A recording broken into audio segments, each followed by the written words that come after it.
Dios no solo es admirable por su insondable misericordia. También es admirable por su soberanía, su santidad, su sabiduría y su omnipotencia. Dios es infinitamente perfecto. Dios es bondadoso. Dios es amante del bien y su corazón es piedad. Dios es bienhechor y amigo del hombre. Pero si Dios es bueno, ¿por qué permite el sufrimiento? Dios, supremo rector del universo, en su soberanía absoluta como juez y legislador, ha creado el bien y el mal. Leyes y mandamientos para regir el universo. Después creó al hombre, y lo dotó del libre albedrío, con la capacidad de amar el bien y aborrecer el mal. Dios se complace en hacer juicio y misericordia, en impartir justicia y hacer valer el derecho.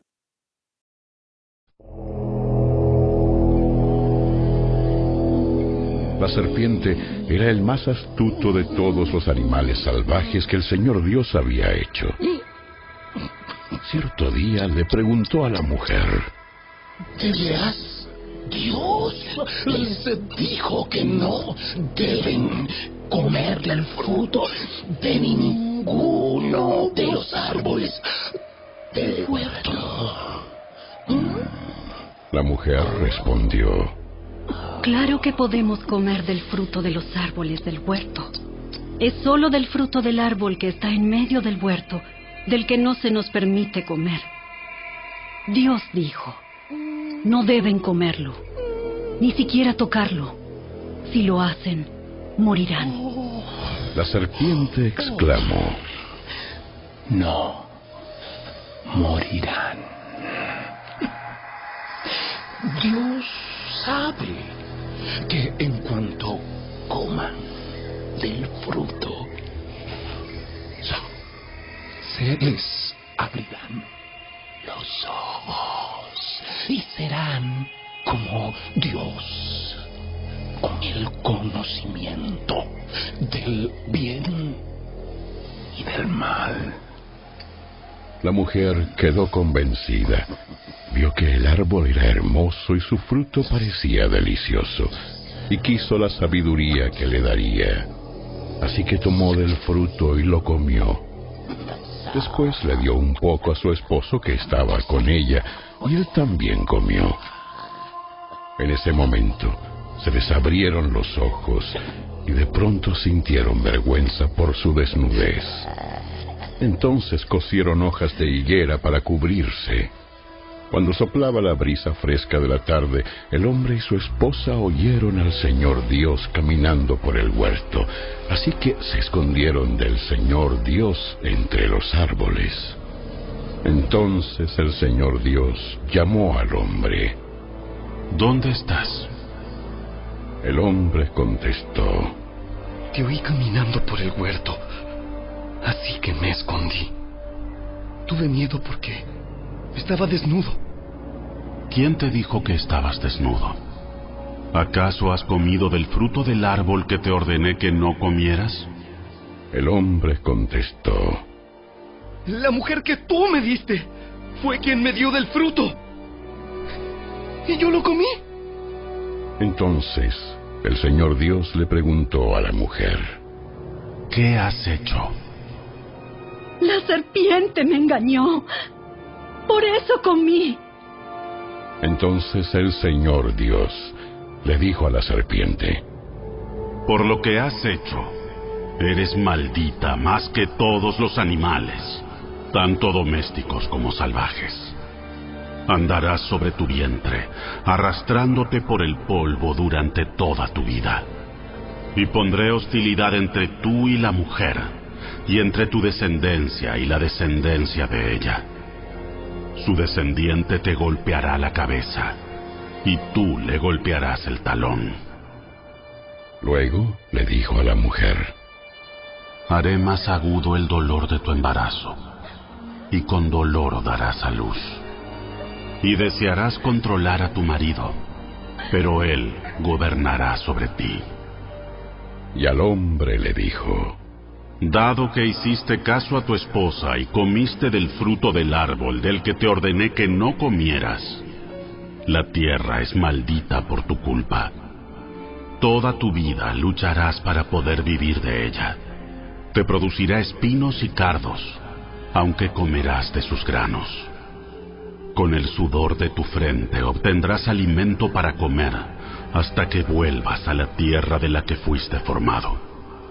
Pues fuiste hecho del polvo, y al polvo volverás. Después el hombre, Adán, le puso a su esposa el nombre Eva, porque ella sería la madre de todos los que viven.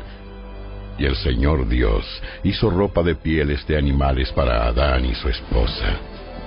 Luego el Señor Dios dijo: Miren, los seres humanos se han vuelto como nosotros, con conocimiento del bien y del mal.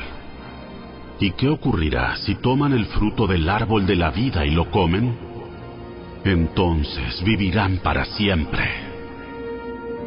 Así que el Señor Dios los expulsó del jardín de Edén y envió a Adán a cultivar la tierra de la cual él había sido formado.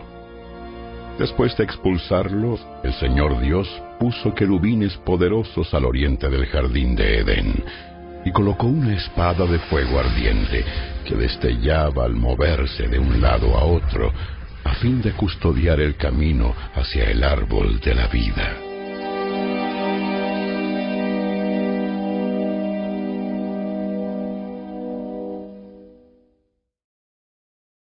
Es evidente que hubo un juicio en el jardín del Edén. Adán, Eva y la serpiente fueron hallados culpables en el juicio.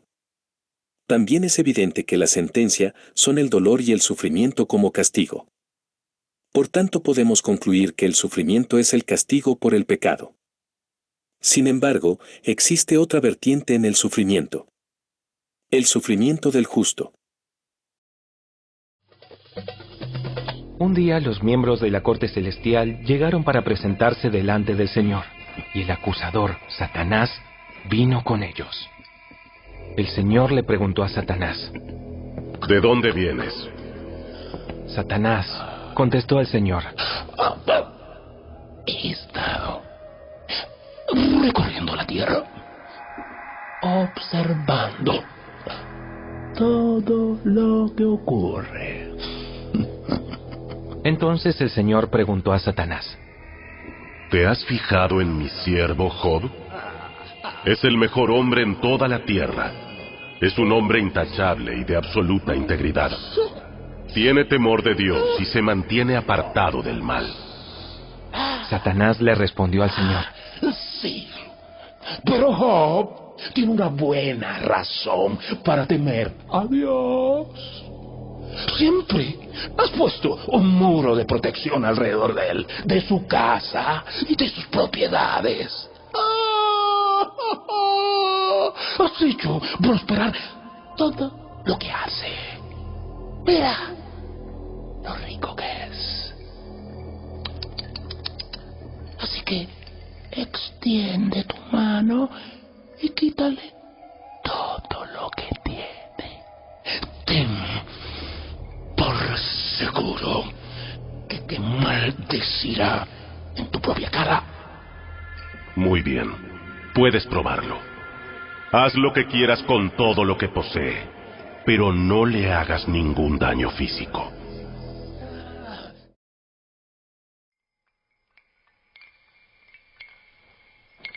Un día los miembros de la corte celestial llegaron nuevamente para presentarse delante del Señor, y el acusador, Satanás, vino con ellos. El Señor le preguntó: ¿De dónde vienes? Satanás contestó al Señor: He estado recorriendo la tierra, observando todo lo que ocurre. Entonces, el Señor le preguntó a Satanás: ¿Te has fijado en mi siervo Job? Es el mejor hombre en toda la tierra. Es un hombre intachable y de absoluta integridad. Tiene temor de Dios y se mantiene apartado del mal. Además, ha conservado su integridad, a pesar de que tú me incitaste a que le hiciera daño sin ningún motivo. Satanás respondió el Señor. Piel por piel. Cualquier hombre renunciaría a todo lo que tiene para salvar su vida. Así que extiende tu mano y quítale la salud. Ten por seguro que te maldecirá en tu propia cara. Muy bien. Haz con él lo que quieras, pero no le quites la vida. Entonces, Satanás salió de la presencia del Señor e hirió a Job con terribles llagas en la piel, desde la cabeza hasta los pies. Job, sentado entre cenizas, se rascaba con un trozo de teja. Su esposa le dijo: ¿Todavía intentas conservar tu integridad? Maldice a Dios y muérete. Sin embargo, Job contestó: Hablas como una mujer necia. ¿Aceptaremos solo las cosas buenas que vienen de la mano de Dios y nunca lo malo? A pesar de todo, Job no dijo nada incorrecto. Pero Dios dijo que Job era el mejor hombre en toda la tierra. Un hombre intachable y de absoluta integridad. Temeroso de Dios y apartado del mal. Si el plan de Dios consiste en que el hombre proceda a la obediencia para amar el bien y aborrecer el mal, ¿por qué permitió Dios el sufrimiento de Job en manos de Satanás? Antes de responder a esta pregunta, debemos comprender la imperiosa necesidad de escuchar a Dios por medio de las Escrituras con el propósito de entender y conocer sus planes. Pues Dios quiere que todos los hombres se salven y lleguen al conocimiento pleno de la verdad. Jeremías 9:24 es una exhortación al entendimiento y al conocimiento de Dios. El capítulo 4 del libro de Oseas ilustra la necesidad de entender y conocer a Dios para evitar ser destruidos por causa del dolor y el sufrimiento que produce el castigo por el pecado. Y finalmente, en Mateo 13:18-23, Jesucristo el Señor nos revela el misterio de la persecución. Esto dice el Señor: no dejen que el sabio se jacte de su sabiduría, o el poderoso de su poder, o el rico de sus riquezas. Pero los que desean jactarse, que lo hagan solamente en esto, en conocerme verdaderamente y entender que yo soy el Señor quien demuestra amor inagotable y trae justicia y rectitud a la tierra, y que me deleito en estas cosas. Yo, el Señor, he hablado.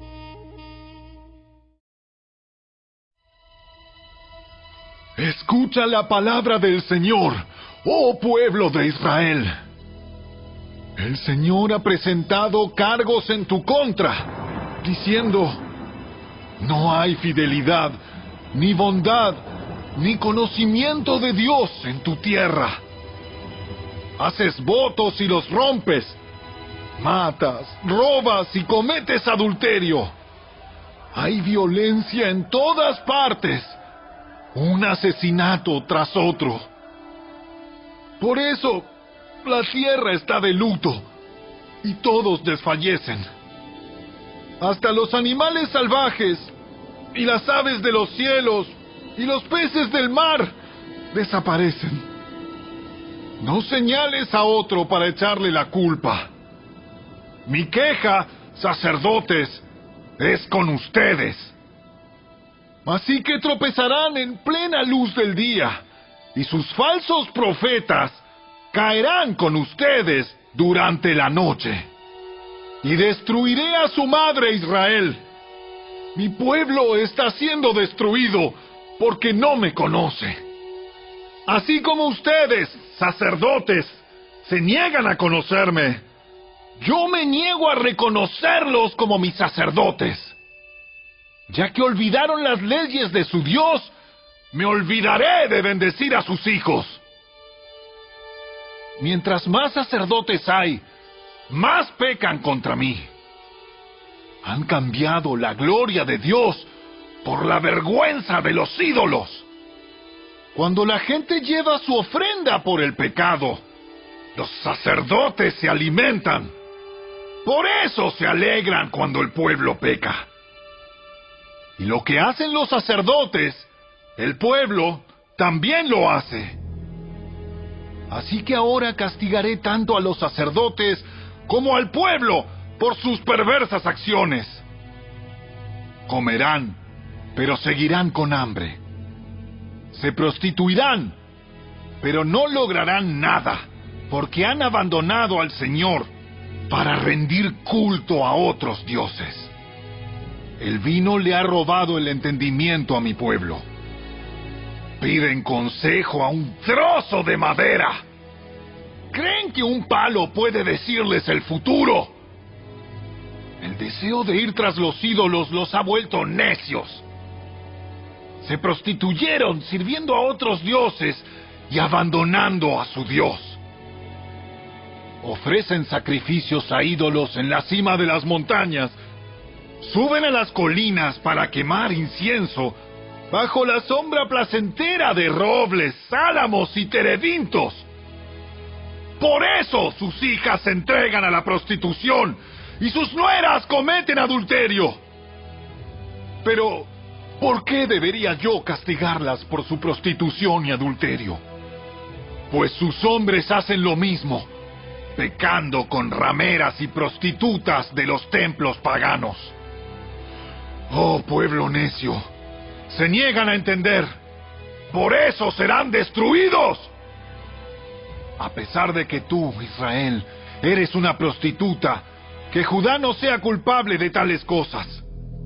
No te unas a la falsa adoración en Gilgal o Betabén, ni jures allí en nombre del Señor. Israel es obstinado como una vaquilla terca. ¿Debería el Señor alimentarlo como a un cordero en buenos pastizales? Dejen a Israel solo, porque está casado con la idolatría. Cuando los gobernantes de Israel terminan de beber, salen en busca de prostitutas. Aman más la vergüenza que el honor. Por lo tanto, un viento poderoso los arrasará. Sus sacrificios a ídolos les traerán vergüenza.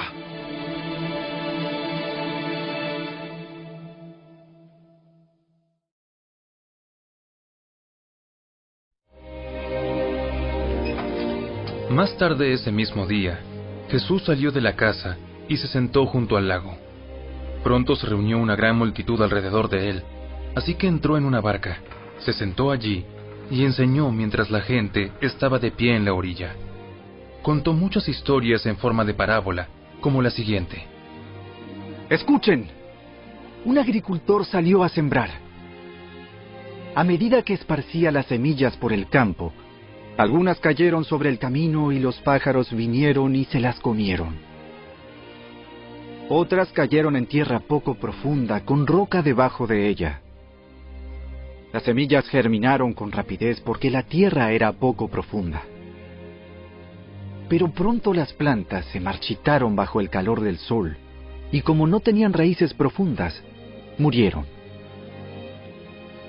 Otras semillas cayeron entre espinos, los cuales crecieron y ahogaron los brotes.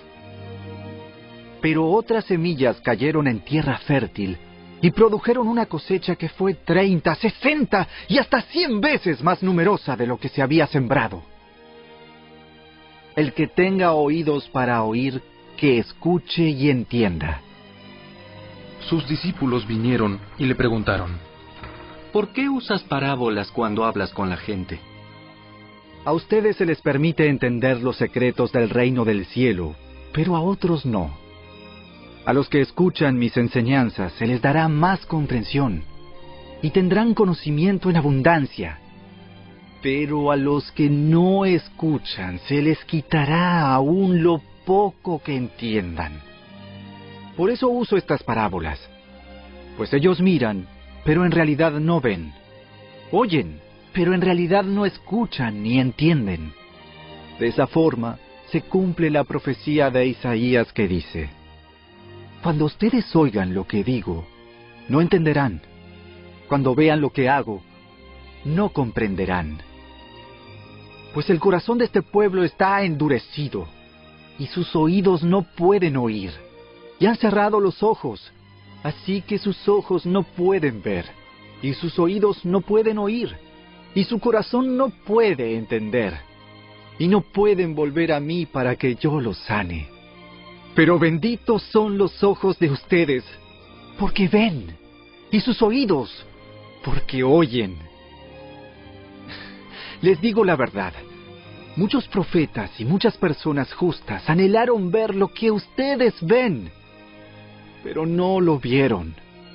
Y anhelaron oír lo que ustedes oyen, pero no lo oyeron. Escuchen ahora la explicación de la parábola acerca del agricultor que salió a sembrar.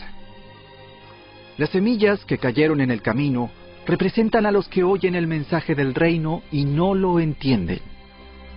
Entonces viene el maligno y arrebata la semilla que fue sembrada en el corazón. Las semillas sobre la tierra rocosa representan a los que oyen el mensaje y de inmediato lo reciben con alegría. Pero, como no tienen raíces profundas, no duran mucho. En cuanto tienen problemas o son perseguidos por creer la palabra de Dios, caen. Las semillas que cayeron entre los espinos representan a los que oyen la palabra de Dios, pero muy pronto el mensaje queda desplazado por las preocupaciones de esta vida y el atractivo de la riqueza, así que no se produce ningún fruto. Las semillas que cayeron en la buena tierra representan a los que de verdad oyen y entienden la palabra de Dios, y producen una cosecha 30, 60 y hasta 100 veces más numerosa de lo que se había sembrado. Ahora responderemos la pregunta. A pesar de que Job era un varón intachable, de absoluta integridad, temeroso de Dios y apartado del mal, no tenía un conocimiento pleno de la verdad. Job desconocía la persecución que se emprende en contra de aquellos que creen en la palabra de Dios. Job ignoraba que Satanás, como su principal perseguidor, había pedido permiso para emprender una persecución en su contra y zarandearlo como al trigo. ¿Pero en qué consiste el misterio de la persecución? ¿Por qué aún el justo está expuesto al sufrimiento? El plan de Dios consiste en que procedamos a la obediencia para amar el bien y aborrecer el mal. Dios dijo que pondría enemistad entre la descendencia de la mujer y la descendencia de la serpiente. Y es imposible permanecer imparcial. El libre albedrío define nuestra verdadera naturaleza. Nuestro libre albedrío nos define como hijos de la mujer o como hijos de la serpiente. Nuestro libre albedrío nos define como hijos de la luz o como hijos del mundo. Nuestro libre albedrío nos define como trigo o como cizaña. La persecución es un misterio sorprendente. Incluso Adán y Eva fueron perseguidos por la serpiente en el jardín del Edén. Y lo mismo puede decirse de Lucifer y sus ángeles, pues fueron creados perfectos como Adán y Eva, pero decidieron rebelarse en contra del bien, y sucumbieron ante las acechanzas del mal. ¿Pero cuál es la razón por la que la gran mayoría sufre en la senda de la perdición y de la muerte? ¿Por qué no es la mayoría la que procede al arrepentimiento y al bautismo? Para responder a esta pregunta, necesitamos comprender el maléfico poder del pecado. Éxodo 21:6 y Deuteronomio 7:9-11 nos muestran con claridad la decisión que debe tomar el hombre ante la disyuntiva de los dos caminos frente a los que se encuentra. Por una parte están la vida y las bendiciones para aquellos que temprano buscan al Señor y lo encuentran. Y por otra parte están las fatales consecuencias para aquellos que rechazan al Señor. El capítulo 18 de Ezequiel nos enseña magistralmente la tendencia que tienen los hijos de imitar la conducta de los padres, pues cuando el pueblo de Israel sufre el exilio en Babilonia, repetían un refrán con el fin de culpar a los antepasados por el sufrimiento que padecían en el exilio. Luego, Dios le dio al pueblo las siguientes instrucciones. Yo soy el Señor tu Dios. quien te rescató de la tierra de Egipto, donde eras esclavo. No tengas ningún otro Dios aparte de mí. No te hagas ninguna clase de ídolo ni imagen de ninguna cosa que está en los cielos, en la tierra o en el mar. No te inclines ante ellos ni les rindas culto, porque yo, el Señor tu Dios, soy Dios celoso, quien no tolerará que entregues tu corazón a otros dioses. Extiendo los pecados de los padres sobre sus hijos. Toda la familia de los que me rechazan queda afectada, hasta los hijos de la tercera y la cuarta generación. Pero derramo amor inagotable por 1000 generaciones sobre los que me aman y obedecen mis mandatos.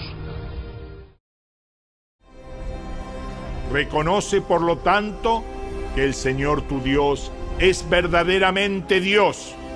Él es Dios fiel, quien cumple su pacto por 1000 generaciones y derrama su amor inagotable sobre quienes lo aman y obedecen sus mandatos. Pero no duda en castigar ni en destruir a quienes lo rechazan. Por lo tanto, obedece todos los mandatos, los decretos y las ordenanzas que te entrego hoy.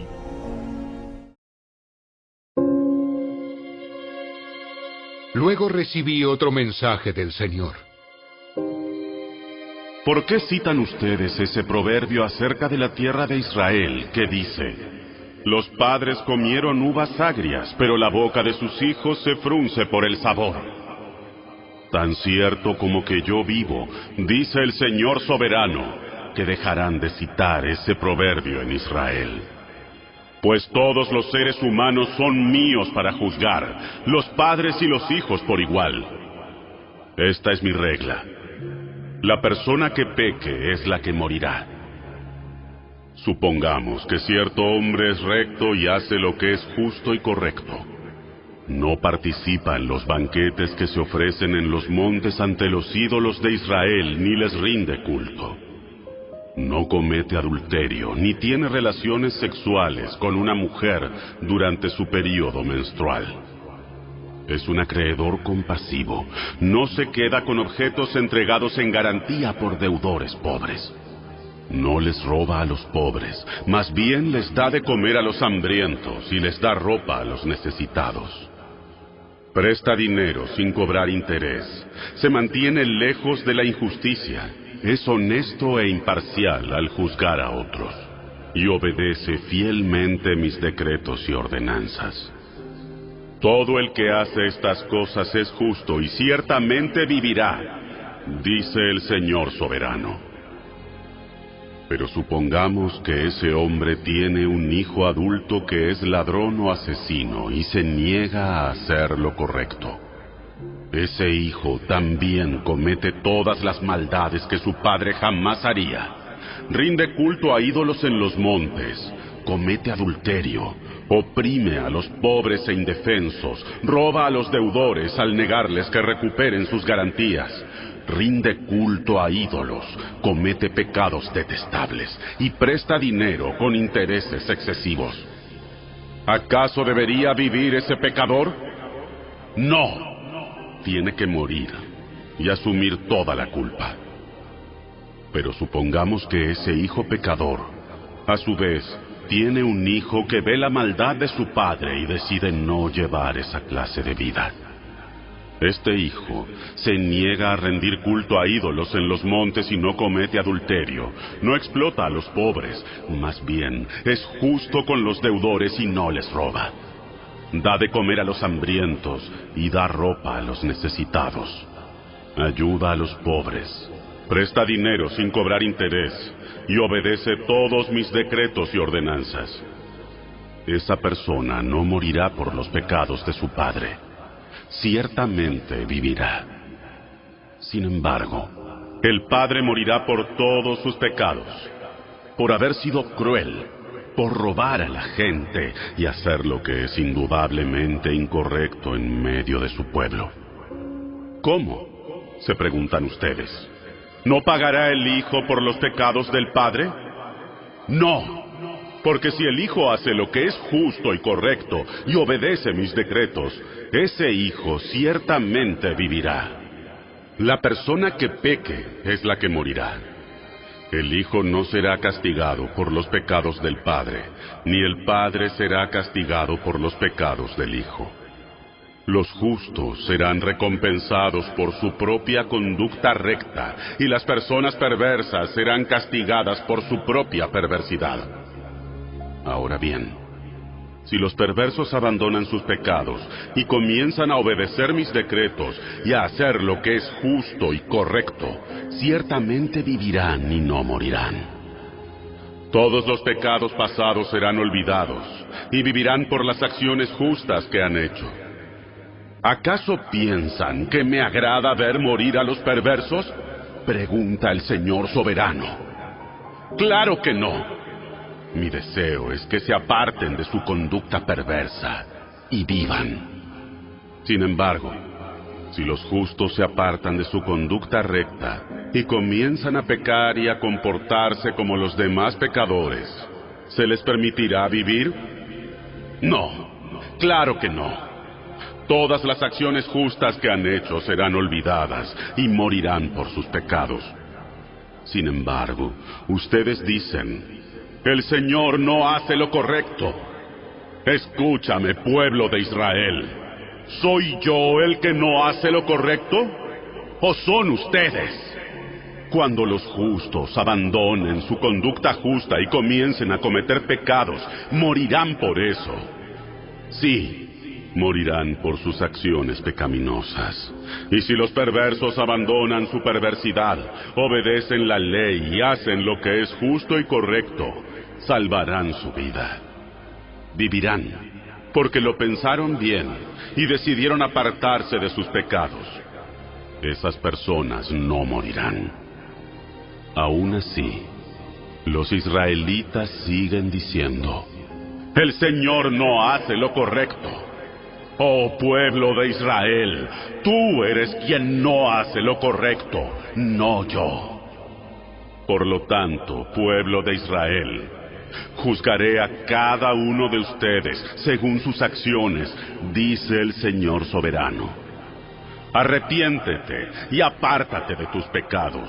No permitas que tus pecados te destruyan. Deja atrás tu rebelión y procura encontrar un corazón nuevo y un espíritu nuevo. ¿Por qué habrías de morir, oh pueblo de Israel? No quiero que mueras, dice el Señor soberano. Cambia de rumbo y vive.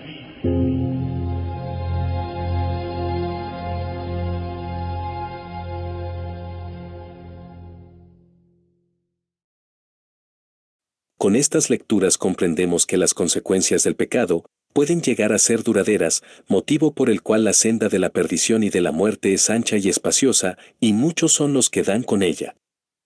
Además, como ya hemos dicho antes, aún los justos estamos expuestos al sufrimiento debido a las persecuciones por causa de la justicia. Sin embargo, por obvias razones, es preferible sufrir siendo justos que sufrir siendo injustos. Las promesas de una vida superior, dichosa y santa en el reino de los cielos, solo se pueden alcanzar por medio de la práctica de las enseñanzas de Jesucristo, Rey del universo. A pesar de que Job no tenía un conocimiento pleno de la verdad, perseveró en mantener su integridad en medio de la persecución, y finalmente Dios lo recompensó con una vida superior, dichosa y santa. Ahora recordemos el capítulo 7 del libro de Proverbios. Este capítulo muestra las razones que motivan la persecución. Hijo mío, sigue mi consejo. Atesora siempre mis mandatos. Obedece mis mandatos y vive. Guarda mis instrucciones tal como cuidas tus ojos. Átalas a tus dedos como un recordatorio. Escríbelas en lo profundo de tu corazón. Ama a la sabiduría como si fuera tu hermana, y haz a la inteligencia un querido miembro de tu familia. Deja que ellas te prevengan de tener una aventura con una mujer inmoral y de escuchar las adulaciones de una mujer promiscua. Mientras estaba junto a la ventana de mi casa, mirando a través de la cortina, vi a unos muchachos ingenuos, a uno en particular que le faltaba sentido común. Cruzaba la calle cercana a la casa de una mujer inmoral y se paseaba frente a su casa. Era la hora del crepúsculo, al anochecer, mientras caía la densa oscuridad. La mujer se le acercó, vestida de manera seductora y con corazón astuto. Era rebelde y descarada, de esas que nunca están conformes con quedarse en casa. Suele frecuentar las calles y los mercados, ofreciéndose en cada esquina. Lo rodeó con sus brazos y lo besó, y mirándolo con descaro le dijo: acabo de hacer mis ofrendas de paz y de cumplir mis votos. Tú eres precisamente al que estaba buscando. Salí a encontrarte y aquí estás. Mi cama está tendida con hermosas colchas, con coloridas sábanas de lino egipcio. La he perfumado con mirra, aloes y canela. Ven, bebamos sin medida la copa del amor hasta el amanecer. Disfrutemos de nuestras caricias, ahora que mi esposo no está en casa. Se fue de viaje por mucho tiempo. Se llevó la cartera llena de dinero y no regresará hasta fin de mes. Y así lo sedujo con sus dulces palabras y lo engatusó con sus halagos. Él la siguió de inmediato, como un buey que va al matadero. Era como un ciervo que cayó en la trampa, en espera de la flecha que le atravesaría el corazón. Era como un ave que vuela directo a la red sin saber que le costará la vida. Por eso, hijos míos, escúchenme y presten atención a mis palabras. No dejen que el corazón se desvíe tras ella. No anden vagando por sus caminos descarriados, pues ella ha sido la ruina de muchos. Numerosos hombres han caído en sus garras. Su casa es el camino a la tumba. Su alcoba es la guarida de la muerte.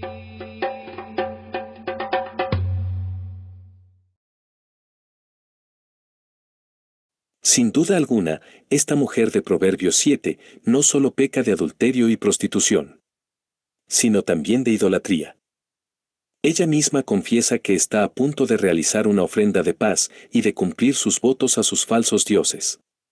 Y la ofrenda que va a sacrificar a sus falsos dioses es aquel mismo muchacho a quien le está hablando. ¿Pero en qué consisten estos votos y esta ofrenda de reconciliación a sus falsos dioses? La respuesta la ha dado el acusador en el libro de Job cuando dijo: piel por piel. El hombre estará siempre dispuesto a dar todo lo que tiene, a cambio de conservar su propia piel. Se puede deducir que esta mujer piensa que para estar en paz con sus falsos dioses, debe ofrecer a otra persona en sacrificio, es decir, ofrecerá a otra persona a cambio de su propia piel. Recordemos las palabras de nuestro Señor Jesucristo en el Evangelio de Mateo. ¡Qué aflicción les espera, maestros de la ley religiosa y fariseos! ¡Hipócritas! Pues cruzan tierra y mar para ganar un solo seguidor, y luego lo convierten en un hijo del infierno 2 veces peor que ustedes mismos. En conclusión, hemos escuchado que Dios condena la prostitución y la idolatría. Y el sufrimiento y la ruina que causan el castigo de estos pecados son la esclavitud y la muerte. Esta es la razón por la que la senda de la perdición y de la muerte es mayoría.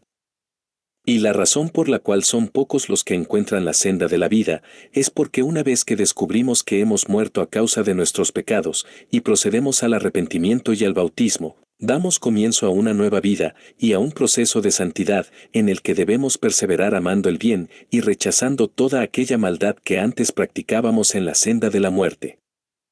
Sin embargo, es precisamente este crucial acontecimiento el que suscita una persecución por causa de la justicia, como es el caso de Job. Pero las persecuciones por causa de la justicia no deben persuadirnos de abandonar el camino de la santidad, pues sabemos que Dios ha creado al hombre con la capacidad de amar el bien y aborrecer el mal. y por lo tanto, la gracia salvadora y la gracia santificante de Dios por medio de Jesucristo el Señor, su providencial amor y su auxilio, estarán siempre sobre aquellos que estamos dispuestos a cumplir su voluntad, como es el caso de Job.